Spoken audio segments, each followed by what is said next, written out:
Good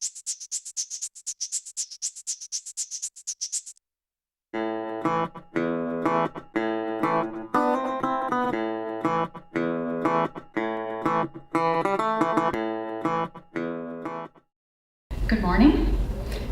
I'd like to welcome everybody here today. We're at Missoula Manor in Missoula, Montana, and we're very grateful to be here. I want to thank the staff and the residents of the manor for allowing us to come into their home and talk about the aging process.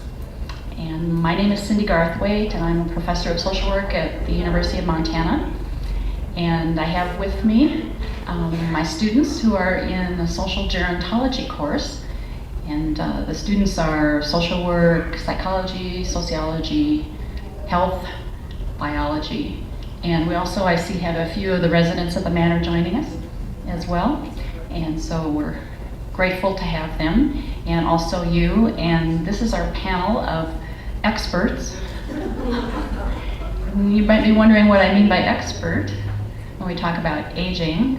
Somebody recommended you. Somebody thought that you all were people who would know something about not just aging, but positive aging, which is a focus of our panel. And in our course, we've talked about the terms that are used for the aging process, including the positive aging process. And I made a little list, some of the ones that I read, like positive aging, vital aging, healthy aging, productive aging. And about a year ago, I was at the White House Conference on Aging, and they were trying to come up with a term, and the new one was seasoned aging. Makes it sound kind of spicy, kind of interesting, and so I guess there's a lot of terms, and whatever one we choose, I think we kind of know what we're talking about. It has to do with one's view of the aging process, which is what we want to hear from you.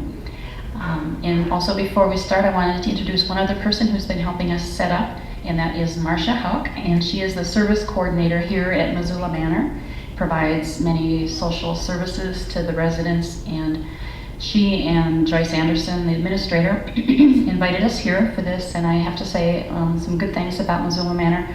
I think that they're one of the very progressive and forward-looking facilities in the city. Very involved in the community and have some great programs going on here. So with that in mind, I'd like to tell you a little bit about some of the theories we've been studying. If any of these ring true, you can respond to them. If they don't, that's fine too. Just to set the scene a little, there are a lot of people who write and talk and think about aging, and a lot of them are people that are maybe not as old as you are. So that's interesting in itself, that the people writing about it are those who have yet to be considered older. But some of the theories about social or psychological aging are ones like the activity theory that says if you stay active and involved, that you will be more likely to age well. There's the opposite of that, which is the disengagement theory that says if you pull back and relax and take it easy and get out of the rat race that many of us are in, that you will do better in aging. There's the continuity theory that says that people tend to age the way that they lived, and that their personality doesn't change much.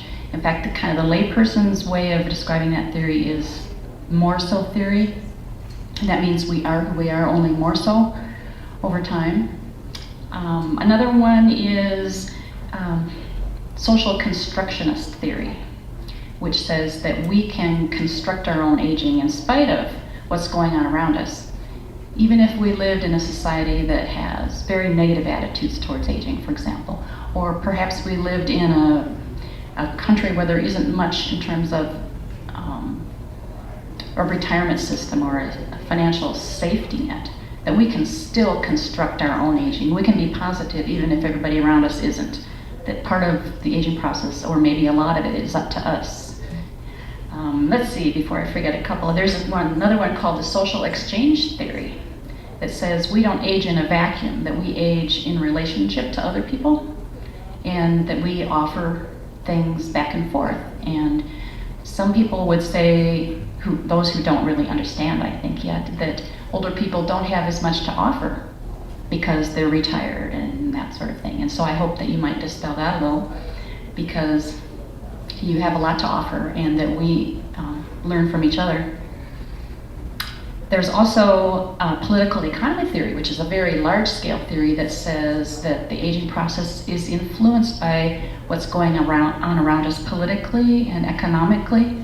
For example, that if our income is low enough that we can't enjoy some of the finer things in life in aging, that will impact us, and it might impact us along the way throughout our life if we didn't have a lot of money available. Maybe our health wasn't as good, we couldn't buy some of those things for ourselves. And then the last one I want to mention is a spiritual theory that I've been reading about, and it's put forward by some people at the Spiritual Eldering Institute, which says that older people, as they age, have an obligation to share what they know and their wisdom and what they've learned about life, that they should not disengage, that their job is to help us know what you know about life. So those are some of the things we've been talking about. And so now I thought in terms of a process, so what we'll do is have you introduce yourselves, and I'll ask you each to say your name, and if you care to share your age, anything about a little bit about your history, and maybe one sentence to just get us started about what you think positive aging is. And then we'll ask you some other questions, and the students will also want to hear from you. So can we start with you? This is Maxine Stahl.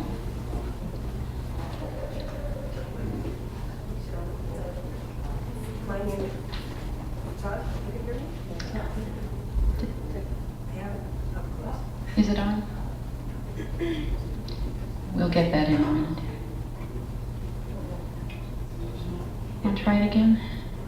Hello? Doesn't sound like it. Do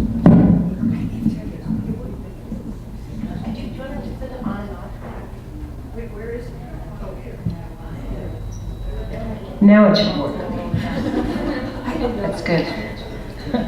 My name is Maxine Stahl. I'm 74. We moved to Montana 12 and a half years ago from California. I was born there. And I've been retired, I think, for 12 and a half years about. And we live, I had a very active life before we retired, and I still have a very active life. Anything else? No, we'll ask you more Oh, later. if you know.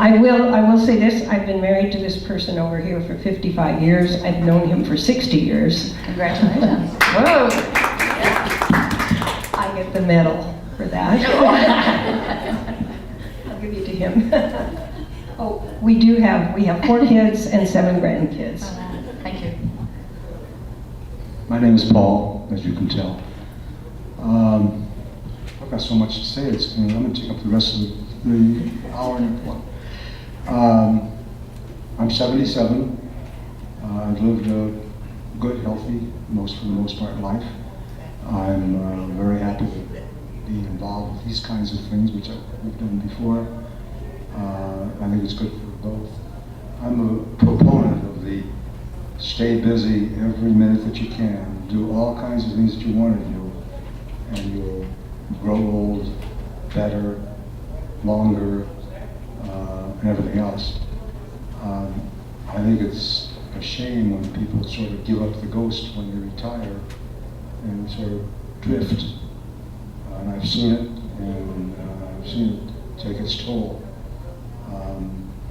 Most of my life I was in industry. I ran a company that was involved with oceanographic research, very interesting. I didn't have to be, but I was the first one into work every morning and the last one to leave every night. And I loved every minute of it. And I'd like to say the following is that no matter what else you do, stay busy. And, exercise your mind and your body constantly. It can be fun, it doesn't have to be work.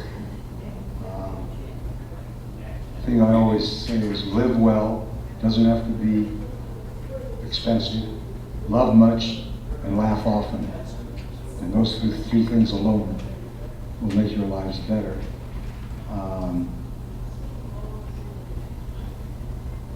It's good to stay in vocations that you like.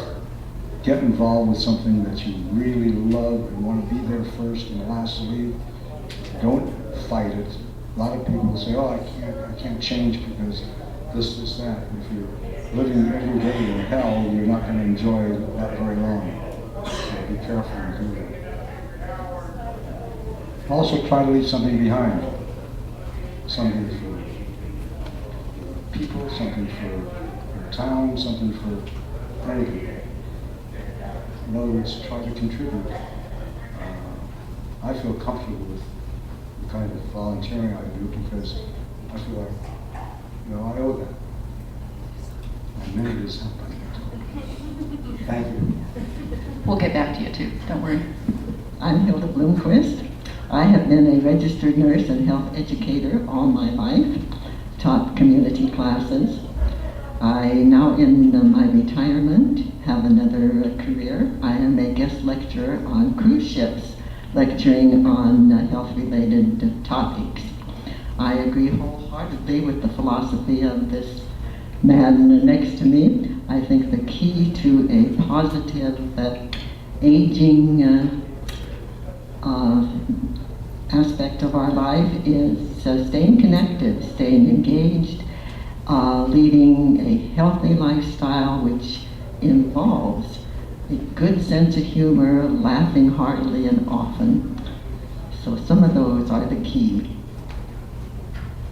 Hi, I'm Eileen Kennedy, and I guess I have to sum it all up in 1 minute. Imagine my talking for just a minute. But Elizabeth Barrett Browning wrote, for I love her of course, "Grow old along with me, the best is yet to be, the last of life for which the first is made." Well, my feeling is that I'm going to prove that the last of life is the best for which the first was made. I'm Ray Landfair. I'll be 75 in January. I'm a retired faculty member from the University of Montana. I taught in the philosophy department for 28, 29 years. I'm constantly amazed that I am 75, or close to it. And I check my birth certificate every 6 months to see that I'm sure they haven't made a mistake. Because I think perhaps aging is more of an attitude than it is anything else. And I think it's very important that you, as already been mentioned, you stay active. I would recommend you diversify your interests as much as possible. And I worry a little bit about some of the colleagues that I saw at the university who dedicate themselves so exclusively to their profession. They have no hobbies. I wonder what they do when they retire.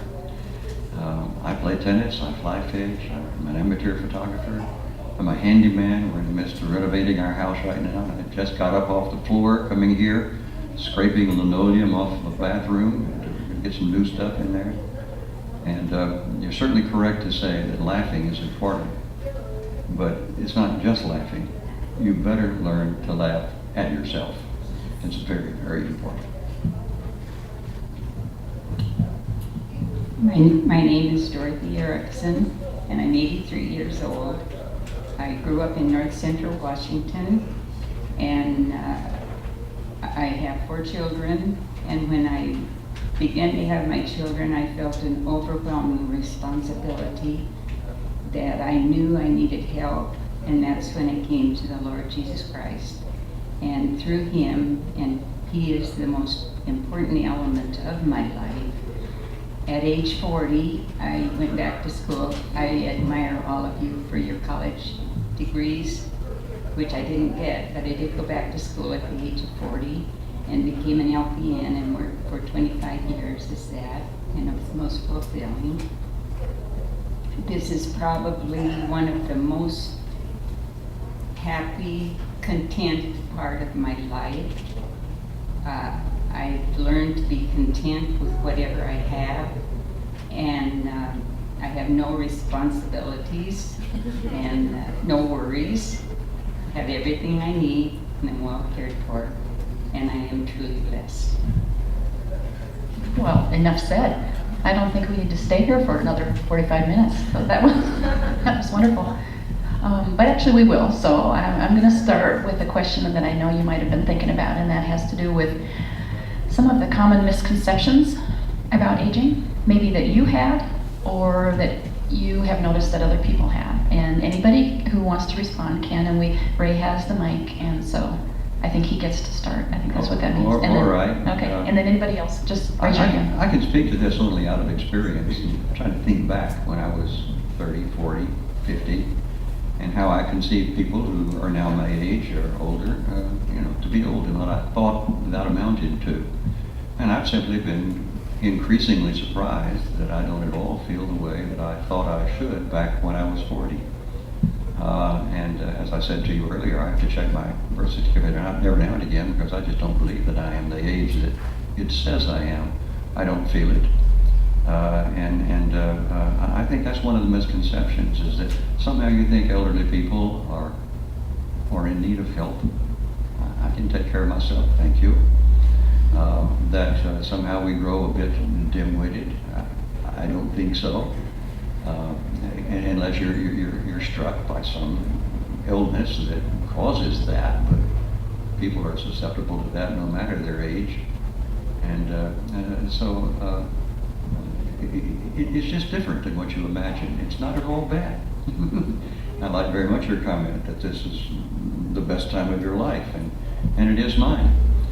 One theory that you mentioned, let me say this in passing, I agree with all of them except one, and that one that says that you should become less active. I think that theory presupposes a sick society, and perhaps it is indicative of the society in which we live. Our society, I think, is altogether too busy in its ordinary course of things. And so when you retire, you stay busy, you stay active, you just retreat to where your activity is probably as it should be for everyone in the society. I think a change of life is not menopause. The change of life is when you retire, using quotation marks, because really what you do is change paths. And for me, I changed paths, only I went from one path to a variety of paths, and it's so much fun. And I'm 73, and I totally agree with Ray in that it doesn't matter, because how you feel and how you act and how you look upon life is really a choice. There are people who come up to me and say, well, when you get to be my age, and I say, oh, how old are you? And they say, like 8 years younger than I am. And I say, yes, because I'm not about to tell them I'm 8 years older than you. It's an attitude. They have said, when you get to be as old as I am, and I'm looking and thinking, I'm there and gone. But it's an attitude, and it's keeping that attitude active and uplifted. We have problems, we have aches and pains, every one of us. But you know what? That's to be expected, and I'm not about to let it be defeated. I can be beaten, I can't be defeated. And that again is the attitude. So as long as you have this wonderful uplifting thing of, okay, I'm down now, I'll get back up, then you're going to be okay. And you need to be okay, because the alternative is so dull, so boring. And frankly, I'm not into a dull and boring life. I do occasionally look to the heavens and say, a little boredom wouldn't be bad. But meanwhile, I'll go on with my life active and happy. I agree with everything that she says. There's one of the myths and misconception about aging is you cannot teach an old dog new tricks. However, I think I have proved that in my own life. I am 83, and for approximately 7 or 8 years, I have been taking college courses. And I find that I can thoroughly enjoy these, and I just love to keep growing and learning. I just seem to have a passion for that, and that is one thing that makes aging just such a blessing for me.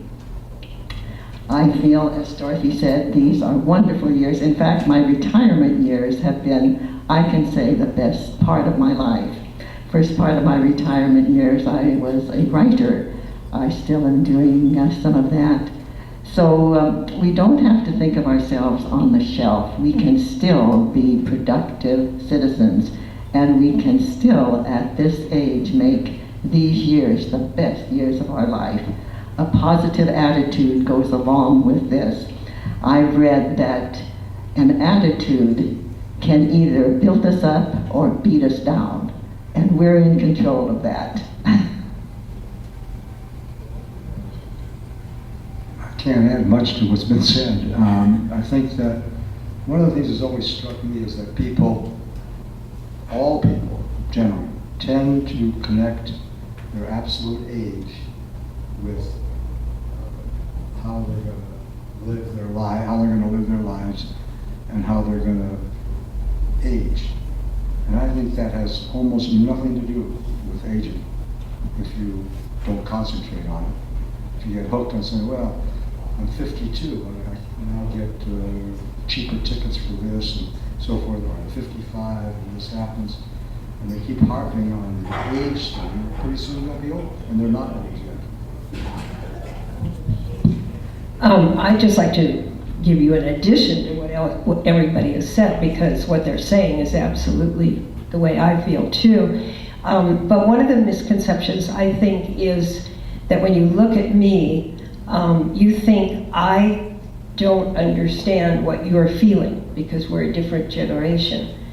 And one of the things that I think is important is to realize that when I was your age, I had feelings the same as yours. Yes, the challenges of the world were different when I was growing up during the Second World War, and then we had Korea and we had Vietnam and all of that. And that'll happen as we get older. There's going to be something else. And so I do understand how you feel. I do remember what it was like to be a teenager, and what it was like to be in my 20s and 30s and whatever. So that's one of the misconceptions. The other thing I think is for myself, I challenge myself to learn wherever I can, whether it's I happen to be an artist, whether it's in my art. When I was really active in horses for over 30 years, I was an endurance rider and I rode cross-country racing. I challenged myself to learn more and more in both of those things. Today, I challenge myself to use the computer and understand it. I use cell phones. Any of the new technologies, I force myself to learn and to use. And if I can't figure it out, I go to whoever I can to help me to understand it. Digital cameras, everything. They're wonderful. I love the new technologies, and it gets frustrating when I look at something and think, how do you do this? But I think it's important for myself to say, no, okay, I'm 74 years old, I don't need to do that, that would be wrong. To me, I'm 74 years old and I need to keep up with what's going on around me. So I think that's really important over the years. If I might, I'd like to add, I love the idea, you said the word challenge, and that I believe is another key for you. And Hilda said the word education, and those two are so important to us. I think every one of us will tell you, we have never stopped learning, and we've always sought a challenge, and we considered a challenge an opportunity, not a battle. And I think that's terribly important. And I'm glad you thought of the word challenge and you thought of education. So I pass that on. Yeah, as a matter of fact, with respect to the activity, I think we ought to join both Athens and Sparta, and not only cultivate our minds after we have retired, but also to have a chance to cultivate our bodies. And you can learn with your fingers and you can learn with your feet. And so you continue to do those sorts of things, and you'll find that it works.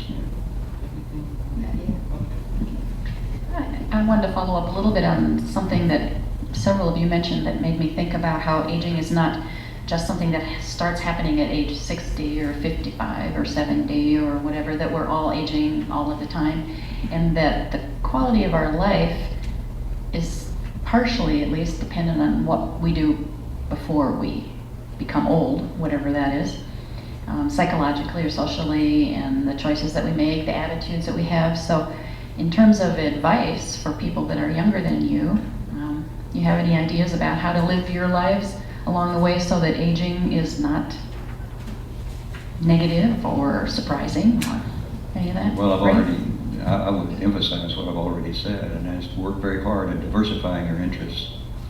As you do grow older, and this is not exclusively to old age or to aging, but I can't do things that I used to be able to do.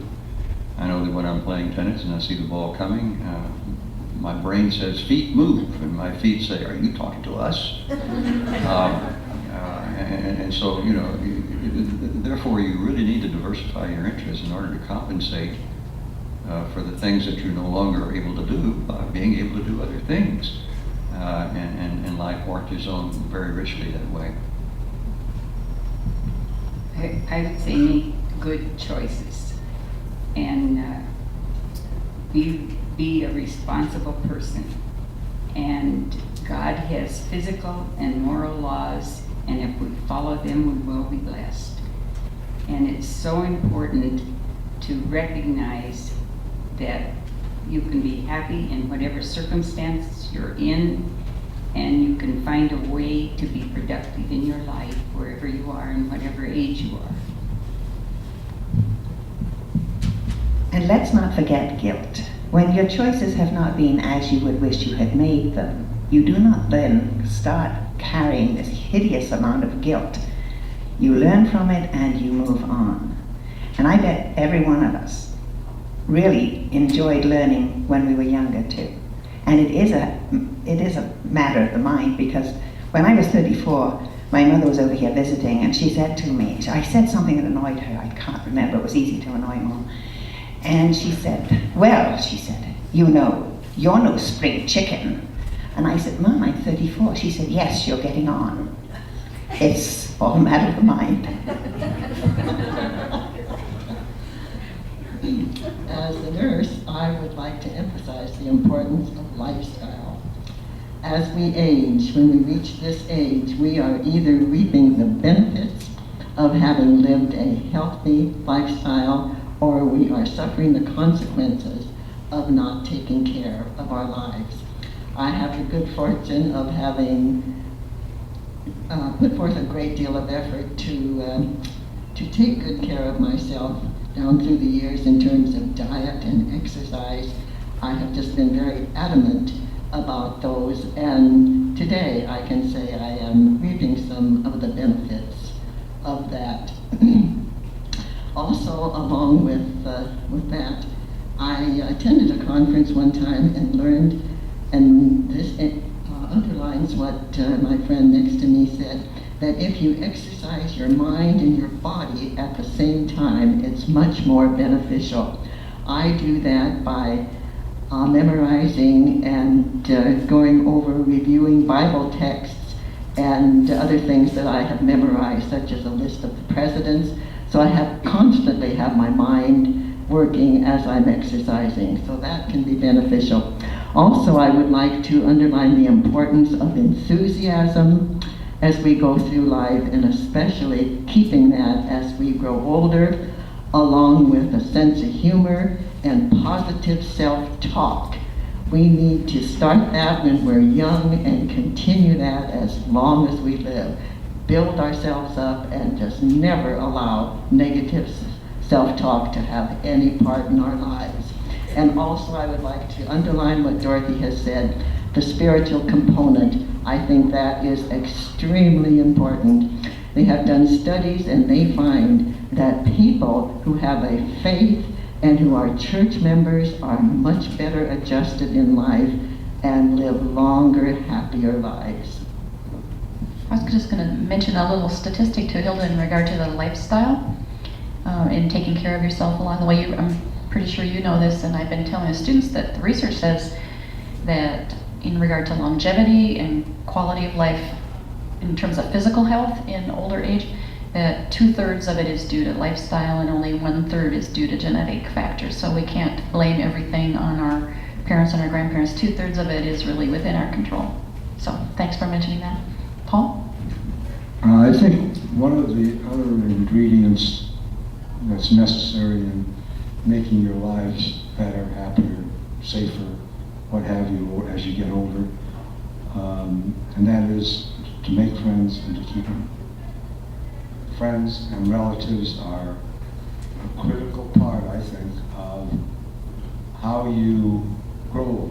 It helps making good friends and doing things with friends and cementing those relationships can make your life a whole lot easier, happier, and more rewarding.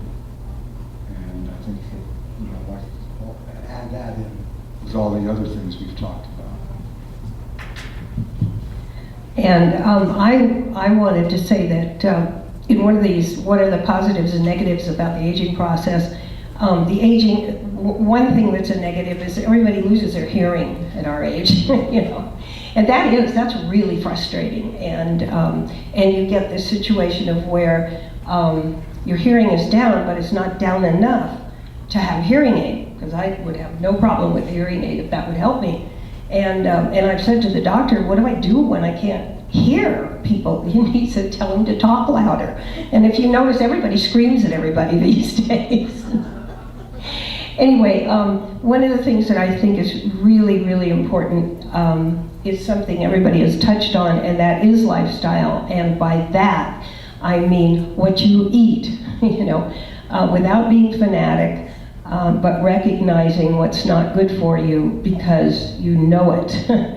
And being a label reader and, you know, feeding your body what your body is going to need in order to live to be over 100. It's as simple as that. And that doesn't mean you shouldn't eat things that are bad for you once in a while, but if you make that a steady diet, I guarantee you you're going to go downhill and you're going to get all these diseases that are irreversible. And the other thing too is definitely the spirituality of one kind or another, but learning from your mistakes. You know, I've kicked myself around the block several times in my years for dumb things or poor choices that I've made and done. But there's no sense in, you know, just focusing on that. It's done, it's over with, go on and learn from it. And finally, I think one of the things that's really important is something that my husband said to me this morning, and that is, be honest. Be honest with yourself, first of all. Don't be afraid to look in the mirror and tell yourself something honestly, and be honest with the world. Because if you try to live a charade, if you act your way with life, there's nothing underneath. And so honesty means maybe at my age that I'm really not going to skydive or bungee jump. You know, I think that's being honest. But I really, really think that that's very, very important. Thank you. Before I ask the students to introduce themselves, I ask some questions. I have one other thing, and you've alluded to it in various ways, but why do you think, in addition to what you've already said, some people do not age well, as you're describing?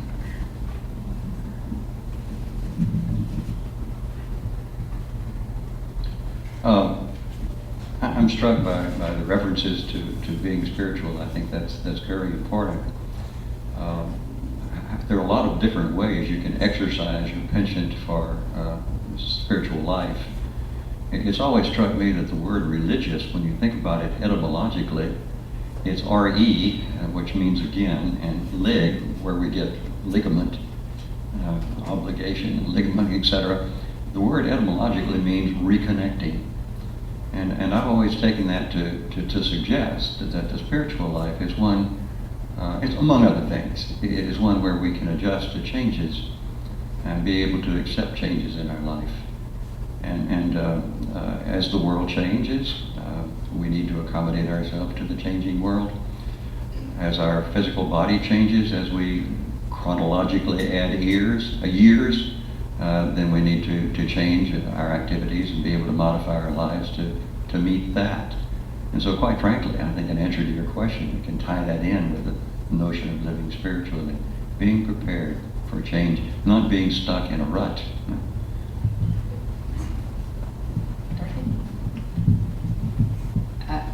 It's so important when you become old to be nice.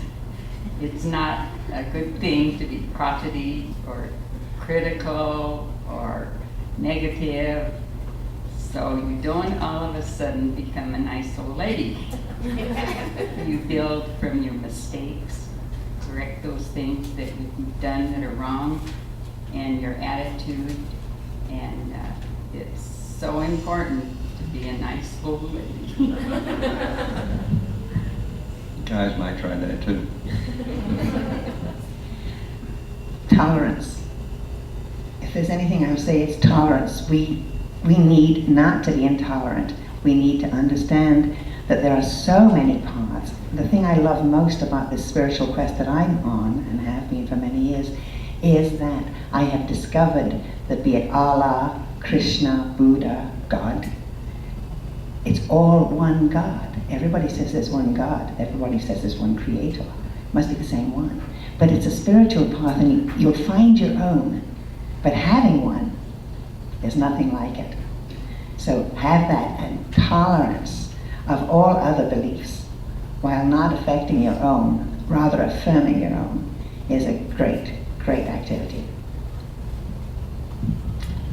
Also, looking for the good, always thinking in terms of the good. Look for the good in others rather than having a critical attitude, being unappreciative of what you have. Be thankful for what you have. And as was brought out here, there are certain age-related infirmities that we develop. The thinking process slows down a little bit. Whatever it is, just be thankful for it and live with that. Be appreciative of what you have. In fact, in my reading, I read this term: learn to savor every moment. Just relish and savor and devour every moment of life, because life is not a dress rehearsal. When it goes, it's gone. We have no way to grab it and bring it back and live over again. So we need to just make the very best of every moment, and just be as appreciative, as Dorothy brought out, as we possibly can. Also, I would like to mention two other factors, and that's the importance of a thankful and grateful attitude for whatever we have. Whatever level of health we have, just be thankful for it. Also, a forgiving attitude. Learn to forgive others, and for really peace of mind, we need to do that. Also, we need to learn to forgive ourselves. Don't beat ourselves down, and that goes along with positive self-talk. But a forgiving and a grateful attitude is so very important.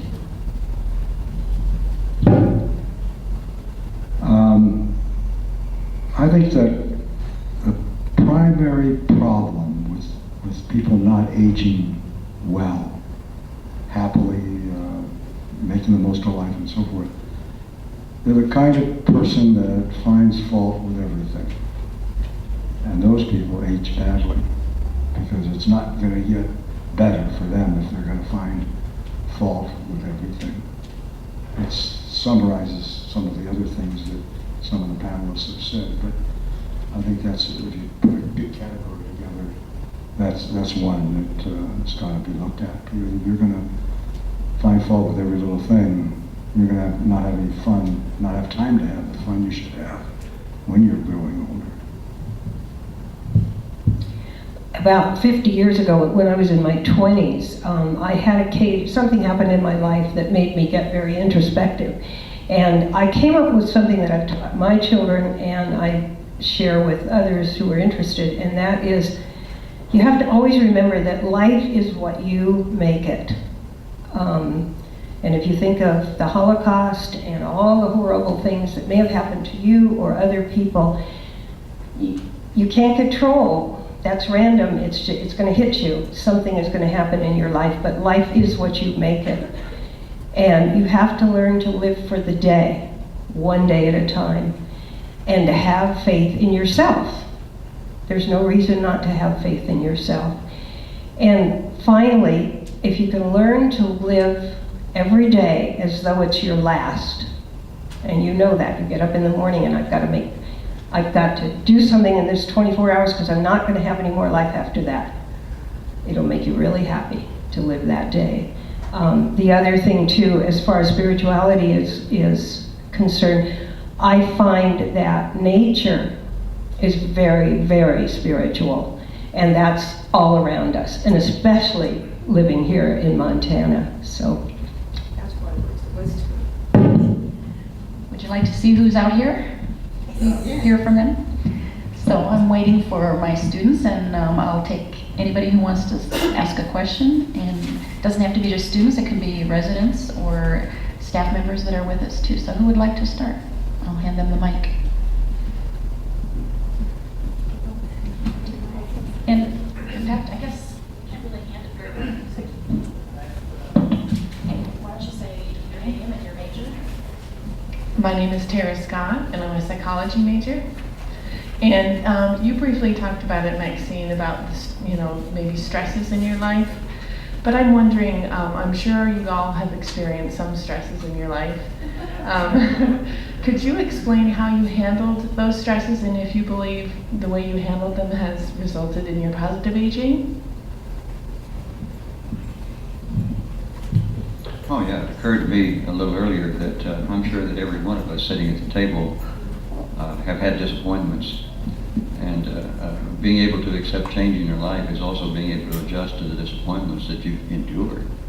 I've been married before, divorced, and it was not a good experience.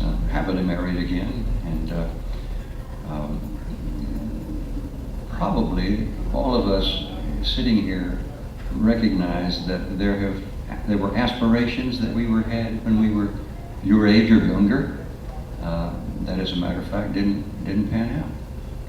And I can't imagine a life that is not, in some respect, in some aspects, a bit disappointing. And it's merely a matter of accepting life as it has been given to you. I correspond with some friends by email, and we get a lot into philosophical theology.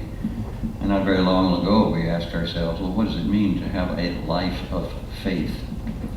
And we came up with this, that a life of faith is one where you affirm life is meaningful no matter the events that life requires you to live through, okay?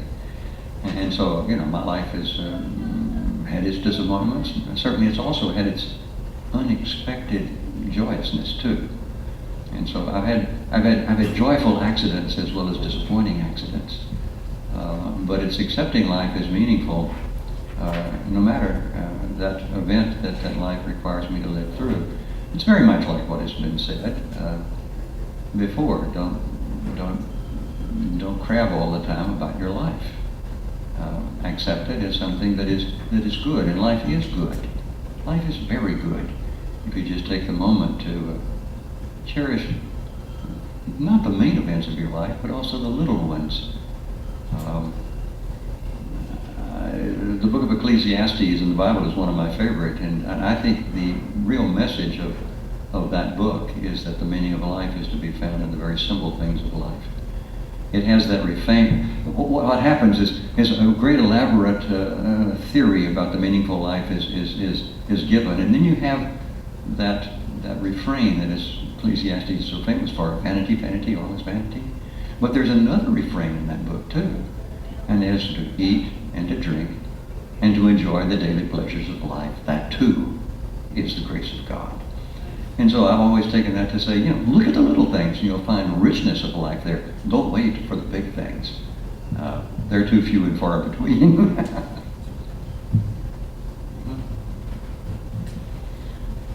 Wayne Dyer, Ram Dass, Neil Donald Walsh, they all seem to agree. But recently I read from Wayne Dyer, faith is the bird that sings in the dark before the dawn.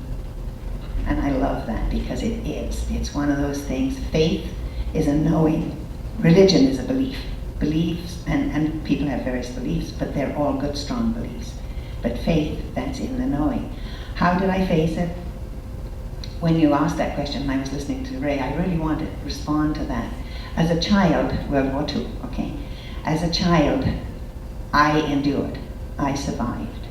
As a young adult, I confronted. As a senior, I love saying that word, as a senior, I embrace. But from them all, I learned. And whatever I have been and whatever I have done, good and bad, has made me what I am right now. And what I am right now is a work in progress. But that's what I did. I endured, I confronted, I now embrace, because I know that everything that happens, I can learn from. regarding stress, stress comes to all of us, and it's not always detrimental. We can choose how we react to the stress. The stress can just submerge us, but we can choose how we're going to react. And we have the wonderful promise, God can turn things around.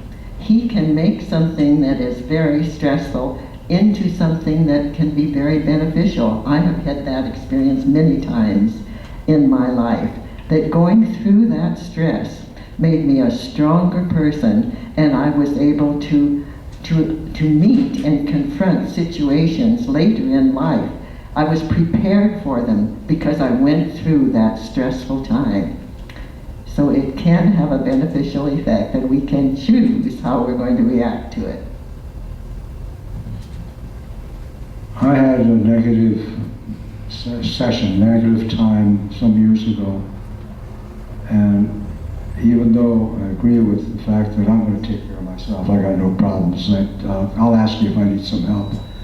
I had a family and friends that became strong supporters, and I believe that my being complete and new and vital again entirely, I have to give them some credit for that.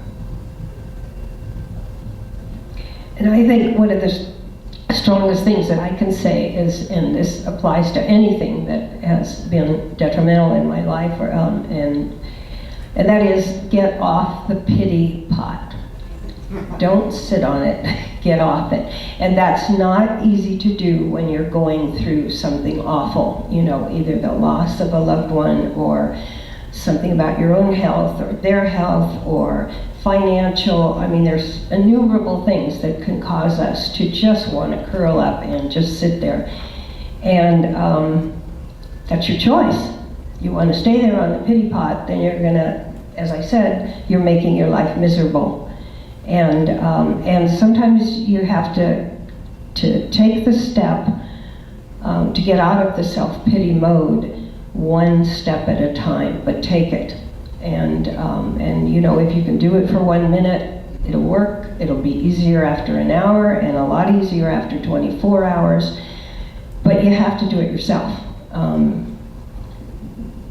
The spirit, the God, whatever, God is not going to come down and move this table or anything like that.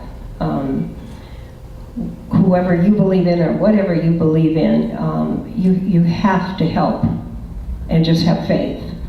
And so I think that's really, really important too.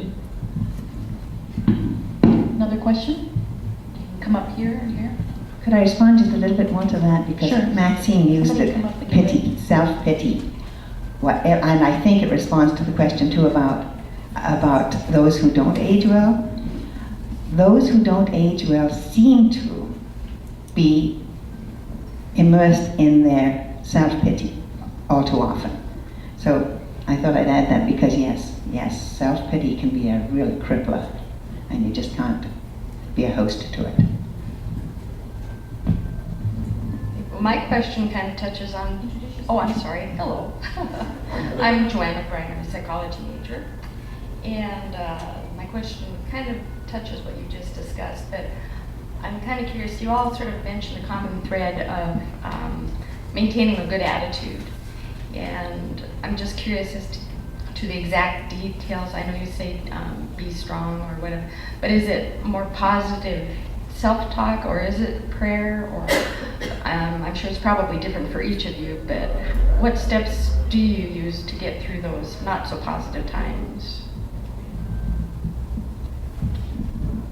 Well, I've stressed good attitude and the life of faith. Accepting life is meaningful no matter the events that you're required to live through.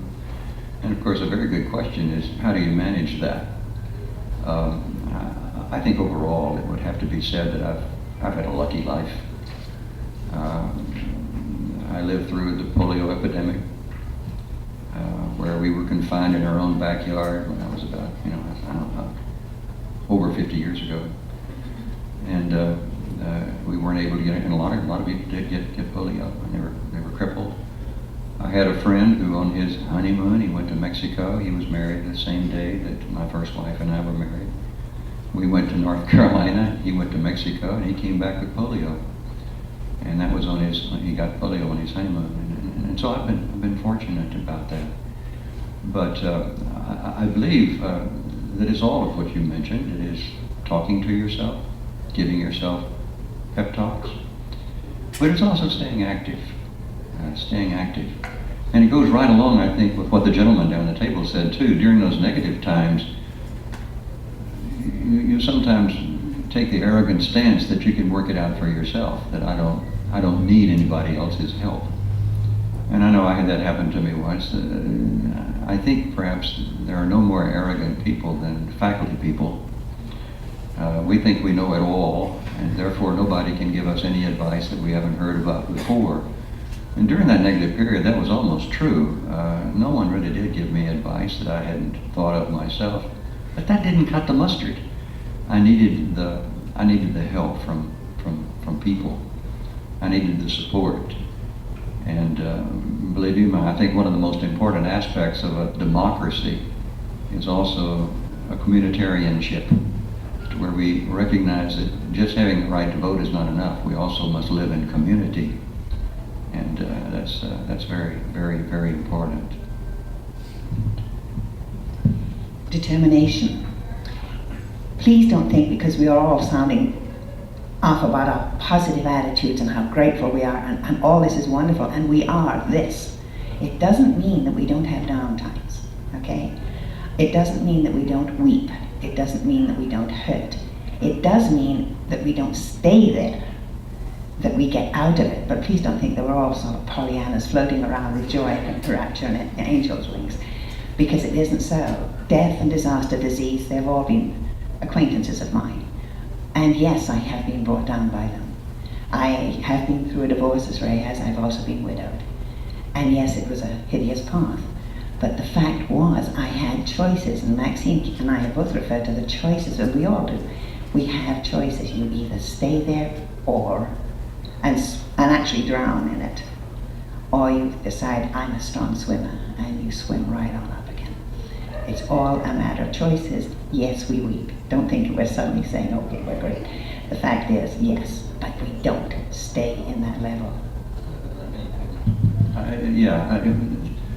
There are a lot of things that we can do, but none of them guarantee that we're going to find life meaningful. There are a lot of things, we are graced by the meaningfulness of life. It is a gift that is provided us. But that doesn't mean that we can't, we have to sit around and wait for the gift. We are very active in putting ourselves in that position where we are accepting of the gift when it comes. And that is activity with your mind, that's activity with your body, that is activity with regard to your attitude. It is activity with regard to your reaching out to other people so that you may benefit from that reciprocal behavior. It's all of those things, but nothing is a guarantee. Nothing. And there's nothing as rich as the receiving that you have when you've given. Giving is the most selfish act, because in the long run, you receive so much in the very joy of that. So, yes, I agree totally. We need to give, and we need to get up and go. I agree wholeheartedly with that one aspect. Don't let yourself stay down there. Just absolutely not. Just bring yourself up right away. You're going to recover, and just convince yourself of that. But three aspects I think that can contribute positively to a positive aging aspect, and in addition to the self-talk, which is so important, also positive reading. You can choose the kind of material that you read. Read what is upbuilding and uplifting. That is going to help you. And also surround yourself with positive people. Avoid the pessimists. You know, we can choose our relationships, and that is so important. So those are some things that that we can choose to do. I want to point out one thing, because I'm going to have to break out of here in just a moment. And that's because I'm going to play bridge this afternoon, and one of my hobbies, duplicate bridge. Probably one of the best things you can do to stimulate your mind. If you ever do one, you finish, you start playing these tournaments, especially where you have many hours of bridge and every special days. You come away each day feeling like you've been digging ditches for 6 hours, you know, and then go back to something harder to do. And it's great. It's great. I don't know how to explain it, because it's one of those things that until you've done it, you don't appreciate what it does for your mind. So I have a session that starts at 1:15, and I want to get there on time because you can't hold up the start of the bridge session. And I just wanted to add really quickly that physically, if I am faced with something really awful, my way is doing everything that they all said, but also getting outside and taking a walk across a mountain, in the forest, by a lake, by the river, whatever it, because I'm a very stubborn person. And if I'm going through a self-pity phase, I want to stay there. But the other part of me says, you can't do this, you know, it's not easy. And the other big thing with me is that I am an animal person. And my dogs, share it with your dogs. Share it with any animal. They'll sit there and they'll listen to you. They won't talk back. And before you know it, you know, you're getting a feeling of relief from whatever this is. It doesn't make the bad things go away, but I feel I can be stronger. I can deal with it. There's one thing that we haven't mentioned, and that is not only do we lose our hearing becomes diminished, but also our forgetter starts working better than our rememberer. We have difficulty remembering, especially names. But you know, that's not hopeless. There are little exercises that we can do to work on that. Dorothy is one of my table mates at dinner, and last night while we were sitting there waiting to be served, Dorothy suggested we play this little game, and it was a wonderful thing to build up our memory. Today I go to the store and I buy bananas, and you give it to the next person. He says, today I go to the store and buy bananas and squash. And you just go around the table and keep adding to that, and each time you have to repeat all of these things that they're going to buy. It's a wonderful way to build up our memory. So we're just going on from there, aren't we, Dorothy? We're just going on from one little game to another.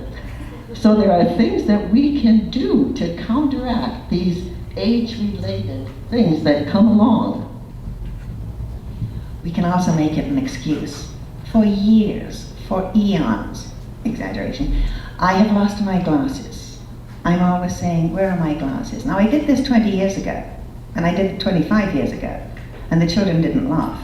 Now I say it and they burst out laughing.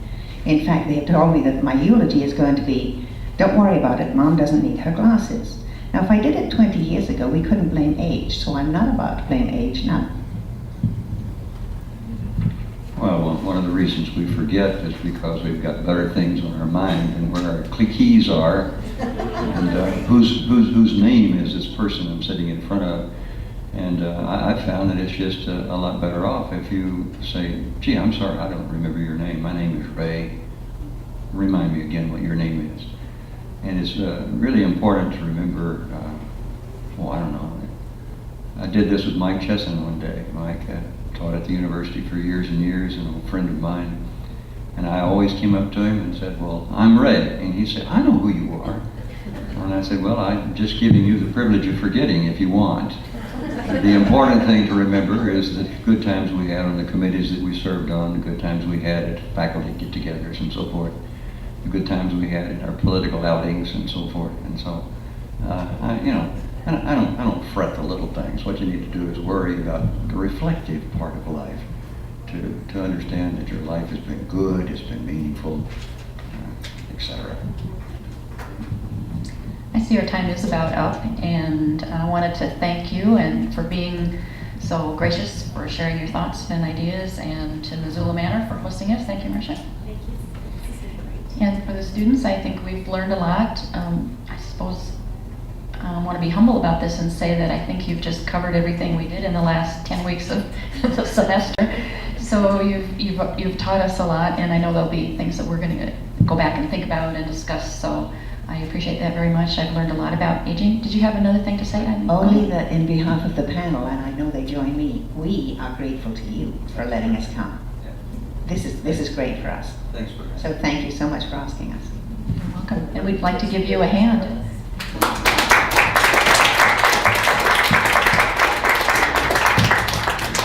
We're grateful that you have this interest in